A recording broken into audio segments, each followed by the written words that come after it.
मुहम्मद किस ज़ुबान का लफ्ज़ है? मुहम्मद के माने क्या है? मुहम्मद नाम का मतलब क्या है? मुहम्मद में कितने हुरूफ हैं और कौन कौन सा हर्फ है? मुहम्मद इंग्लिश में कैसे लिखते हैं? मुहम्मद हिंदी में कैसे लिखा जाता है? मुहम्मद उर्दू में कैसे लिखा जाएगा? मुहम्मद उर्दू में लिखने का तरीका क्या है? इन सब सवालों के जवाब से आपके इल्म और जानकारी में इजाफ़ा होगा। तो इस तरह की दूसरी और नई वीडियो पाने के लिए चैनल को ज़रूर सब्सक्राइब करें। मुहम्मद अरबी ज़बान का लफ्ज़ है। मुहम्मद के माने और मुहम्मद नाम का मतलब है बहुत तारीफ़ किया गया। पैगंबर इस्लाम ख़ातिमुन नबिय्यीन सल्लल्लाहु अलैहि वसल्लम का इस्म मुबारक।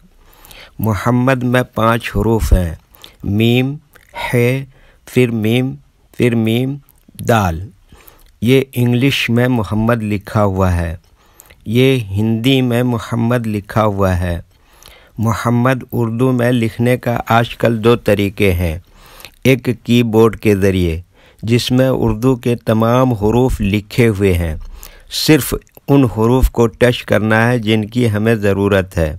जैसे हमें मुहम्मद लिखना है तो सबसे पहले मीम को टच करेंगे, फिर है को टच करेंगे, फिर मीम को टच करेंगे, फिर उसके बाद आखिर में दाल को टच करेंगे तो ऑटोमेटिक स्क्रीन पर इस तरह मुहम्मद लिखा हुआ आ जाएगा।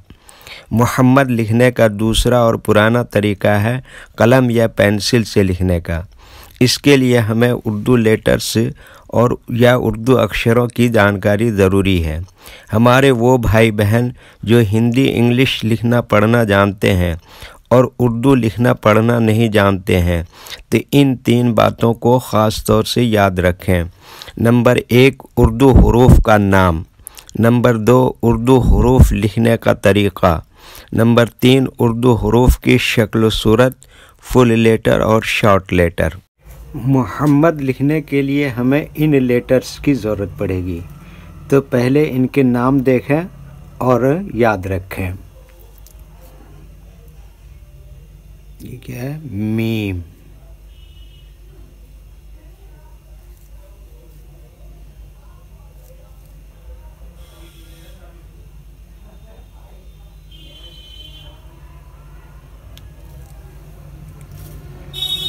नंबर 2 है।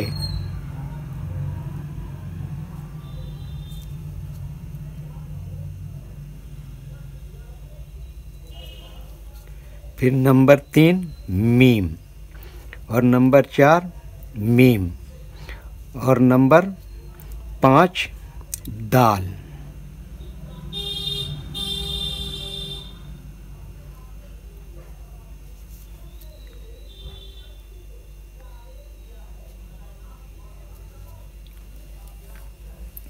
ये उर्दू लेटर्स के नाम हैं।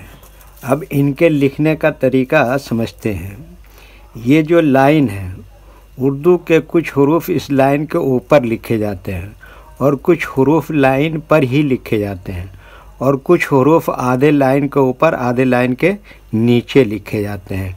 जैसे मीम, ये आधे लाइन के ऊपर आधे लाइन के नीचे लिखते हैं, और हे, ये भी आधे लाइन के ऊपर आधे लाइन के नीचे लिखते हैं, और दाल, ये भी आधे लाइन के ऊपर आधे लाइन के नीचे लिखते हैं।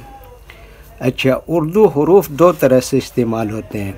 कभी कहीं फुल लेटर इस्तेमाल होगा और कभी कहीं शॉर्ट लेटर इस्तेमाल होता है। तो ये तो फुल लेटर है। अब इनका शॉर्ट देखिए। मीम का शॉर्ट ये है और हे का शॉर्ट ये है और दाल का शॉर्ट ये है। तो अब इनको एक मरतबा मिलाकर लिख कर देखते हैं। ये देखिए, ये क्या है? मीम। इसी में ये जोड़ दिया हे, अब फिर इसमें जोड़ दिया ये मीम, और मीम 2 मरतबा है, इसके लिए ये चिन्ह लगाते हैं और इसको क्या कहते हैं? तशदीद। और उसके बाद ये जोड़ दिया दाल। तो ये क्या हो गया? मुहम्मद। अच्छा, इंग्लिश में लिख के देखते हैं। मीम के लिए क्या आता है? एम, और मीम के ऊपर पेश है, पेश के लिए क्या आता है, यू, तो ये क्या हो गया, मुंह। और उसके बाद हे के लिए क्या आता है, एच, और हे पे ज़बर है, तो ज़बर के लिए इंग्लिश में ये ए आता है। और उसके बाद क्या है, एम, फिर डबल एम है डबल मीम की वजह से। अच्छा, इस मीम पर भी क्या है, ज़बर, तो उसके लिए क्या आएगा, ए। और उसके बाद ये क्या है, दाल, दाल के लिए इंग्लिश में क्या आता है, डी, तो ये क्या हो गया, मुँह हम मद। ठीक है। अच्छा, हिंदी में लिखना चाहें तो हिंदी में भी लिख के देखते हैं। मीम के लिए क्या आता है हिंदी में, मैं। अच्छा, मीम पे पेश है तो हिंदी में छोटे ऊ पेश की जगह है आता है। अच्छा, है के लिए क्या आता है, हाँ, ये क्या हो गया, हाँ। अब मीम के लिए आधा मैं, और फिर डबल मीम है तो ये पूरा मैं। और उसके बाद दाल के लिए क्या है, द, तो ये क्या हो गया, मुँह हम मद हिंदी में। ठीक है, ओके। वीडियो पसंद आया तो लाइक करें और चैनल को सब्सक्राइब करें।